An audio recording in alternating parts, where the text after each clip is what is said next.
Hello Internet, I am Corion, your witch in residence here on YouTube. And first, did you know that YouTube actually has the entire run of G.I. Joe, the original cartoon, up for free streaming? Okay. I started watching it. Now, when I say the word Cobra, you probably picture a guy in a blue hood screaming, "Cobra!" while laser beams fly across a cartoon battlefield. You know, some Saturday morning nostalgia. A bad guy so over the top, he couldn't possibly be taken seriously. I was watching the show, and I was enjoying it, but here's the problem. When you strip away the goofy uniforms, the cartoon logic, and the PG-rated violence, Cobra isn't just plausible. It's actually frighteningly logical. Now, before I get too deep into this, I would just like to say thank you guys for playing with me while I was on hiatus. There was an awful lot going on in my world, and I really appreciate you guys have hung in there and are still part of this. Thank you so much. Please continue to like, share, subscribe. It really helps the channel, and it allows me to make videos like this, which I think you guys are going to find very interesting, because Cobra works because it's built on a deep truth. Chaos invites order, and whoever supplies that order can write the rules. So today I want to talk about a terrifying question. What if Cobra was real? Not in like the cartoon sense, but in the geopolitical sense. What if somebody with the right vision, resources, and ruthlessness decided to build Cobra for real? That's what we're going to explore for the next little bit here. Not to teach anyone how, I don't want to give a guidebook on this. Let's be clear, this is fiction. But I want to use Cobra as a lens to understand how geopolitical power really works in our world. So we're going to be going through propaganda and lies. We're going to talk about pirates.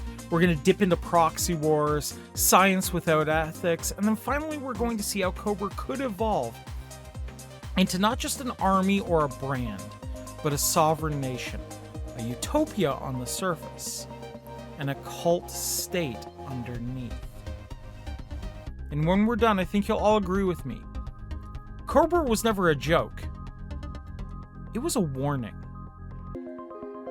Now, let's start at the beginning here, right? Cobra doesn't start with tanks and death rays. That's cartoon logic. In the real world, Cobra starts small. Let's think about Somalia in the early 2000s.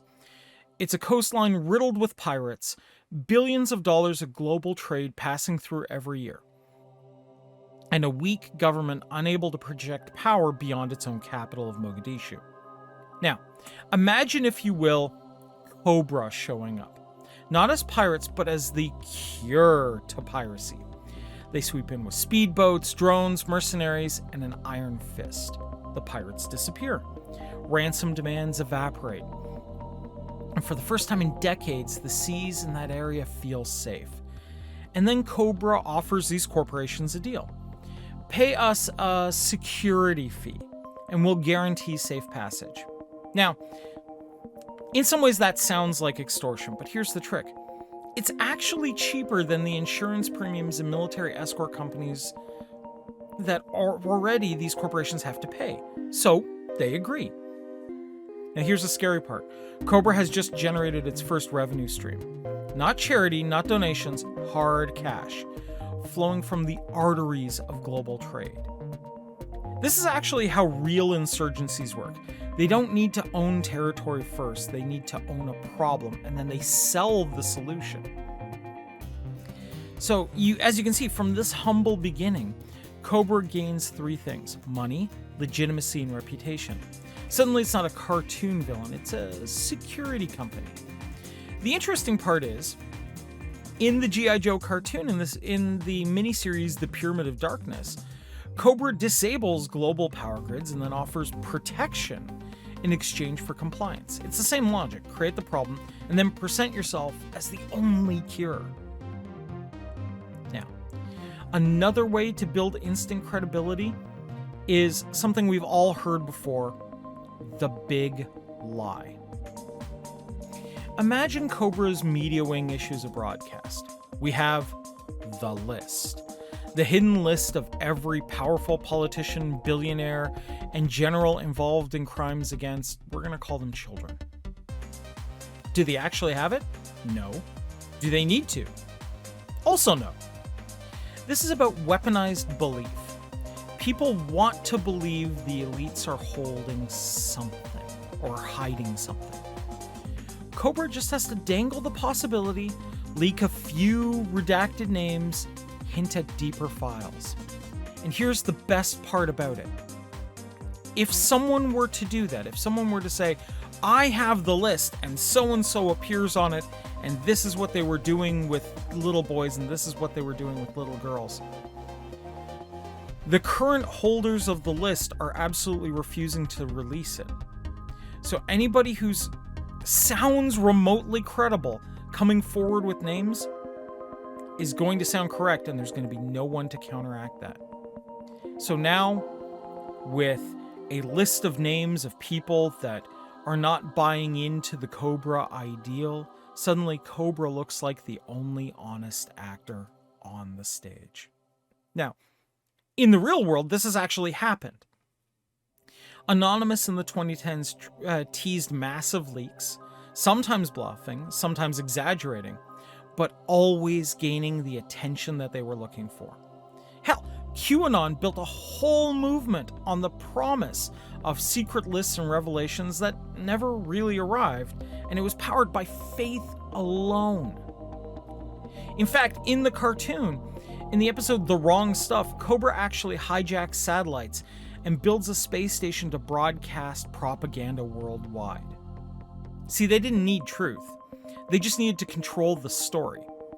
The spectacle of control made the lie real. And that kind of gets into what Cobra could actually do to really control public perception. See, Cobra doesn't just solve problems, it performs solutions. Think about, if you will, for a second, ISIS propaganda videos. Cartel narco parades with gold-plated rifles, Wagner mercenaries filming themselves in Syria or Africa. These groups live on spectacle. Now, Cobra understands this. The serpent sigil isn't just branding, it's fear made visible.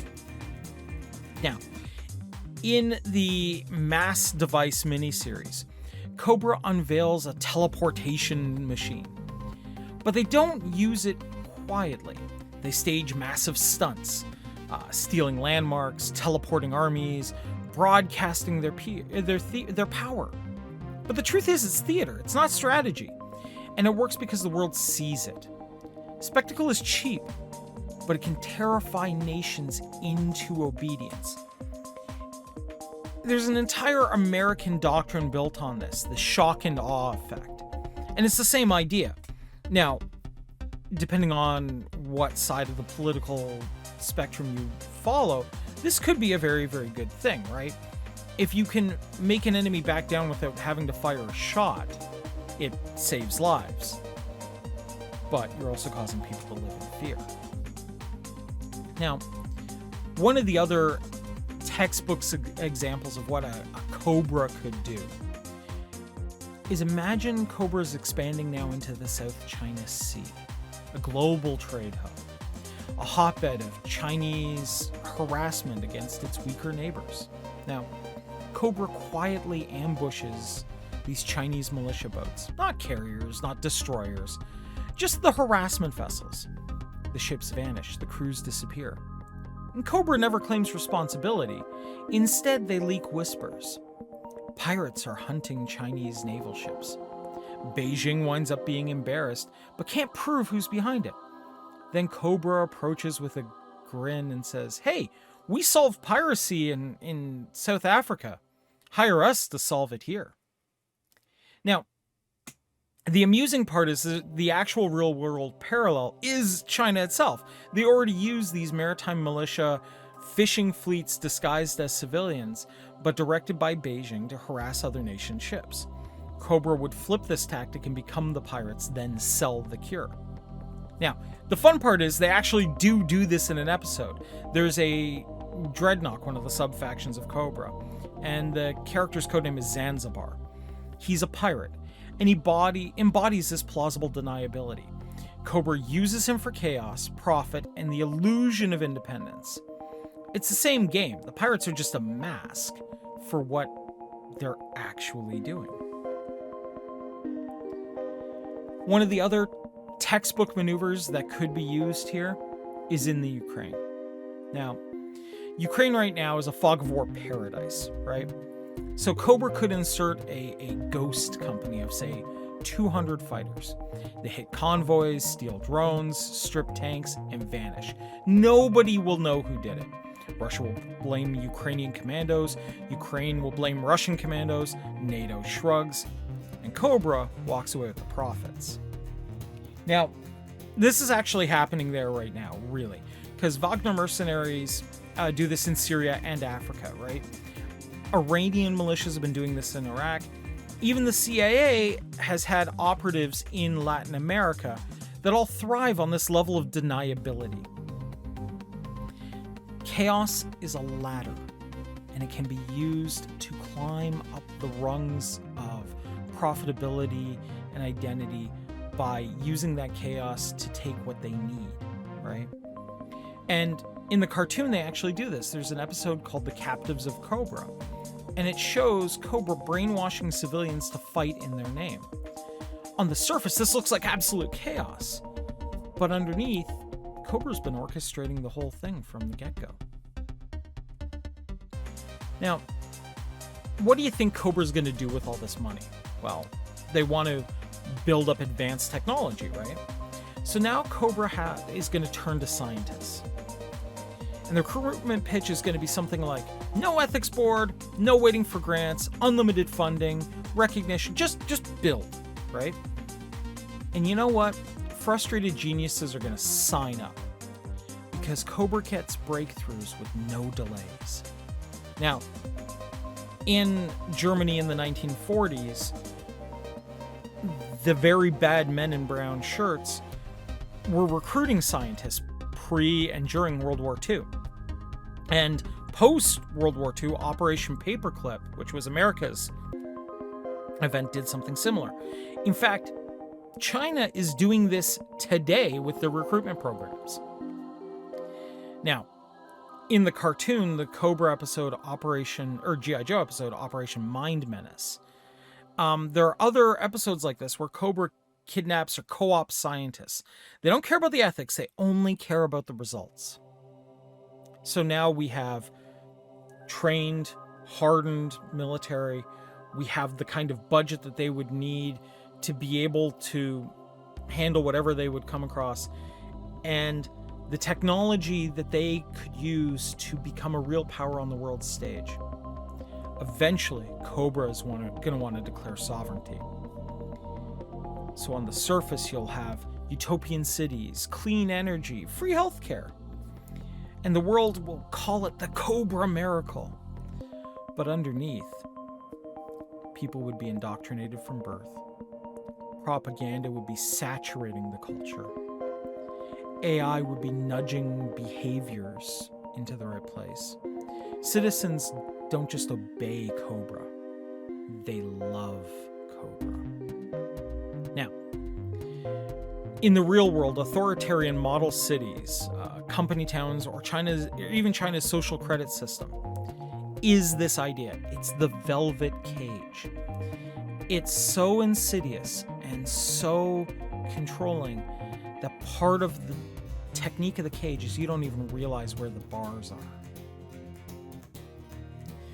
Now, in the g.i.joe episode, Flint's Vacation, there's this idyllic town he visits for his vacation that hides subliminal control, a paradise on the surface, and slavery underneath.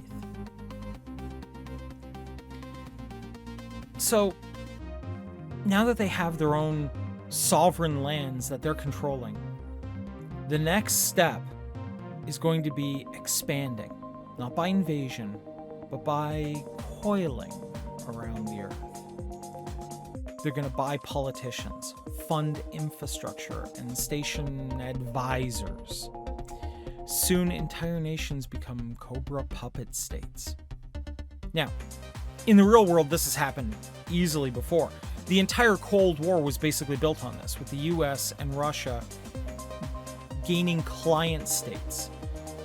China has even been doing it recently with its Belt and Road Initiative. They're binding nations with debt, with favors, with favorable politicians in just the right places. Now, in the G.I. Joe cartoon, the Synthoid Conspiracy, where Cobra replaces world leaders with organic clone duplicates, robots, really by a different name. They conquest by control, not by force. And that's really the trick with Cobra. In actuality, I'm betting you that Cobra is actually not nearly as large as people give it credit for being. It's probably a rather smallish organization.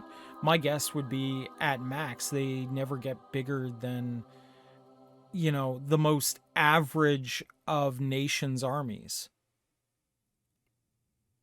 But because of their propaganda, because of their big, showy political maneuvering, because Cobra Commander is very good at giving speeches that say join us or die, they recruit and they seem a far larger threat than they ever should, right? And the truth of the matter, when you look at the episodes and you start looking at it through the lens of, okay, let's take out the cartoon villainy and look at what they're actually doing. Cobra feels like it could be real because it runs on universal patterns. From chaos to order, from fear to obedience, from spectacle to legitimacy, and from comfort to compliance. Nearly every G.I. Joe episode leans on these patterns. Cobra loses because it's a kid's show, but the tactics that they use work in the real world. And even in the episode, they work until about the last 5 minutes. In reality, a real version of Cobra wouldn't look like blue uniforms and laser rifles. It would look like a charity in Somalia, a mercenary firm in Ukraine, a think tank, a utopian city-state, something like a Singapore-esque kind of place. And by the time you noticed, it would already be coiled around you. So yes, Cobra was a cartoon villain, but it was also an accidental mirror. It showed us that the real path to domination isn't about tanks or nukes. It's about solving problems you create, weaponizing fear, and wrapping the world in invisible chains. When you watch those episodes, if Cobra feels plausible, it's because we've seen shadows of it already. Pirates, militias, private military corporations, superpowers, they're all playing the Cobra playbook in pieces. The warning isn't to look for men in blue hoods. It's to look for coils tightening around your own life. Because the moment you say, well, at least they keep me safe, that serpent has already won. Choosing to take personal responsibility for the world around you is not the enemy. It is the cure. Do not let Cobra be the one that makes your decisions. Guys, thank you so much. I'm going to be doing more deep dives like this, looking at other TV series, and the parallels to real world history. And I thought I'd start with something a little bit geopolitical given the current climate. I'm actually very deeply concerned that with the world in its current state, an organization in the real world similar to a Cobra could start. Not, with the blue hood and a dude supplying them with weapons whose face is covered in steel, but instead a group of people who band together and recognize that in a world that's completely destabilized, people are going to be looking to a strong man to lead them out of this chaos. And that strong man may not always have your best interests at heart. Something to think about. Now, thank you very much, guys. As always, merry meet, merry part, and merry meet again. Thank you so much, guys. Take care.